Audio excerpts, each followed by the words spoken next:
जम्मू कश्मीर में बीते कुछ दिनों में कई आतंकी हमले हुए। सबसे पहले 9 जून को रियासी में श्रद्धालुओं से भरी बस पर आतंकी हमला हुआ। उसके बाद कठुआ और फिर डोडा में आतंकियों ने हमले किए। इन आतंकी हमलों से घाटी हिल गई। इसके बाद आतंकियों के खिलाफ सेना, सुरक्षा बलों के जवानों और पुलिस ने ऑपरेशन चलाया। इस दौरान घाटी में कई आतंकियों को मार गिराया गया।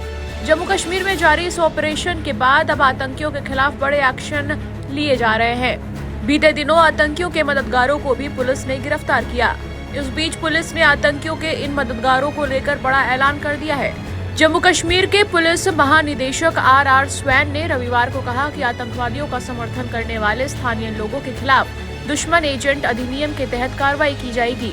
स्वैन ने कहा कि जहां तक आतंकियों का सवाल है, जो कि किसी भी जांच के दायरे में नहीं आते, वे कार्रवाई में मारे जाएंगे, लेकिन जो लोग उनका समर्थन करते हैं उन्हें दुश्मन का एजेंट माना जाएगा। हमारे दुश्मन एजेंट अधिनियम में न्यूनतम सजा आजीवन कारावास या मौत है। इस अधिनियम के तहत कोई अन्य सजा नहीं है। कठुआ वाली जो इंसिडेंट है, इसमें गिरफ्तारियां हुई हैं। लास्ट जो मुझे याद है 6 तक हुआ है, पर इस केस जो है अभी SIA को सौंप दिया गया है। और रियासी वाली जो अटैक है वो NIA को दे दी गई है। पर जैसे आपको ऑलरेडी पता है कि उसमें एक जो अहम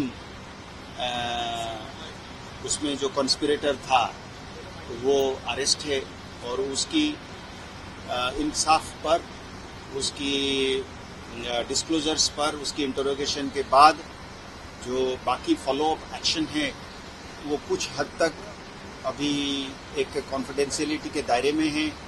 और इन्वेस्टिगेशन में जब NIA इसको ले चुकी है तो उस पर, उस इन्वेस्टिगेशन की प्रोसीडिंग्स के बारे में पब्लिक डोमेन में बात करना शायद ठीक नहीं रहेगा।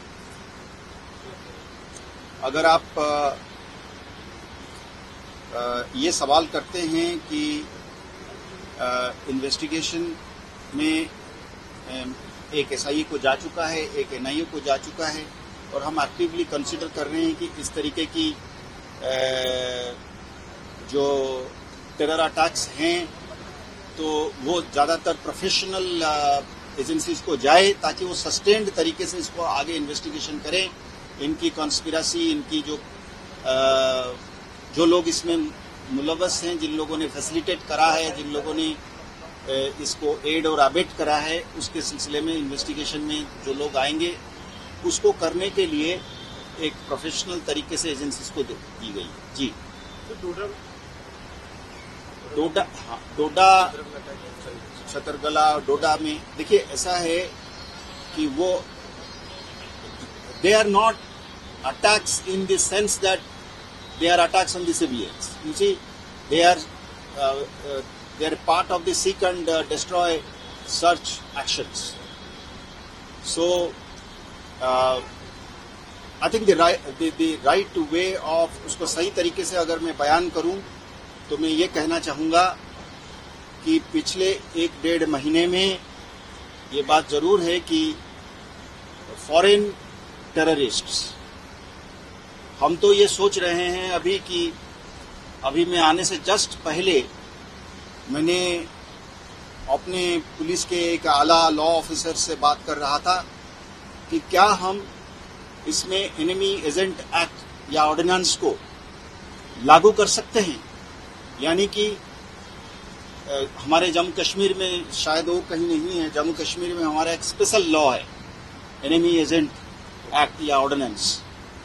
वो इसलिए बना है कि जब फॉरेन रेडर्स, फॉरेन लोग, खासकर पाकिस्तान, जब वो लोग फॉरेन इन्वेडर्स या रेडर्स, यही लफ्ज इस्तेमाल होता है उसमें, अगर वो आ जाते हैं और सिविल स्ट्राइक फैलाने के लिए, दहशत फैलाने के लिए, गवर्नमेंट को तितर बितर करने के लिए, अंग्रेजी में वो वर्ड इस्तेमाल करते हैं कि to disturb and destabilise government established by law. और क्या उनका मकसद है कि डराएं और तितर बितर करें और अपना जो आइडियोलॉजी है उसको जबरन फैलाएं। तो इस तरीके का जो होता है, तो उसमें जो आपने मुझे पूछा इन्वेस्टिगेशन वाली बात, देखिए ये फाइटर्स तो इस तरीके से कोई इन्वेस्टिगेशन के दायरे में तो आने वाले नहीं है। ये तो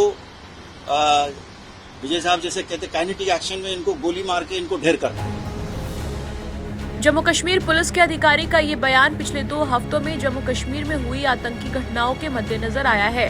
जम्मू कश्मीर के रियासी, डोडा और कठुआ जिलों में 9 से 12 जून के बीच हुई 4 आतंकी वारदातों में शिव खोड़ी मंदिर से लौट रहे 7 तीर्थयात्रियों और एक सीआरपीएफ जवान समेत 10 लोगों की मौत हो गई और कई अन्य घायल हो गए।